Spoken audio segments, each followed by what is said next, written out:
Welcome to this week's video, which is all about the Dynamics 365 app for Outlook and how you can set this up for use internally. This sort of follows on from my previous video, which was all about how it actually works and how the Dynamics integration looks and also what it can do for you internally. It's really important to just run through some prerequisites before you can actually go ahead and configure this app. So you do need your Exchange to be hosted in the same tenant that Dynamics sits in. This is so that they can talk to each other and synchronize together. You will need access to both the Dynamics and an Office 365 administrations account. This is due to the fact that you're going to be making some quite high level changes and they can only be done from an admin's account. You will need Microsoft Office 2010 or later, and this includes Outlook 2010 or later just for this new app to work. We've just got the actual process involved which will need to be done to actually install this app. So you can see here that we've just got the mailbox synchronization needs to be set, and this needs to be set to server-side sync. And then once that's saved, we need to test and approve these changes, and we just need these to come back as successful. And once it comes back successful, we can go ahead and install the app. So I'm just going to show you how you can access all these settings that we need to change from within Dynamics itself. So you can see on the top bar, I'm just going to drop it down and I'm just going to navigate to the settings tile and then to email configuration. And once in here, just click into mailboxes. And you just want to search for the mailbox that you would like to configure. I'm just going to look for myself. I want you to come into this mailbox, just double click into this record. You should be brought up with a mailbox screen similar to this. You can see here that I've got my name and email address, and where you've got incoming, outgoing and appointments, contacts and tasks at the bottom, you just want to make sure that the option here is selected to server-side sync for all three. And once done, you just can save this.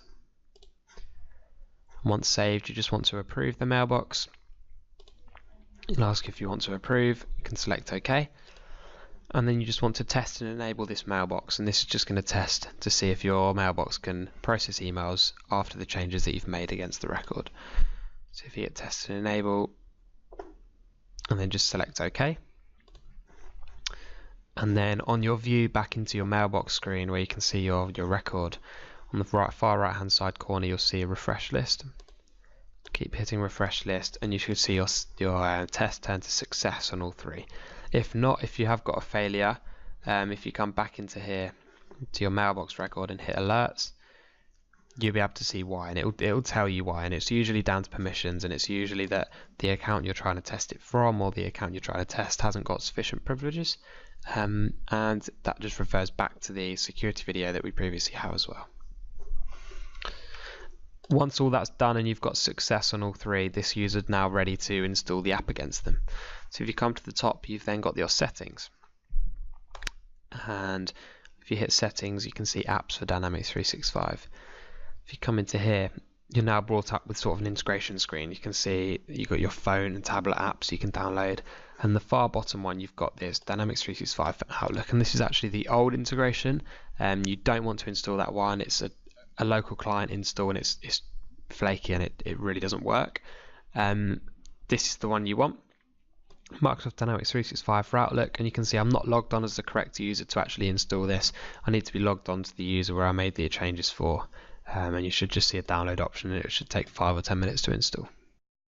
Once the changes discussed have been made against the mailbox record and the Dynamics integration has been successfully installed, you will have access to the integration from within Outlook, and you can see on screen this is what it will look like.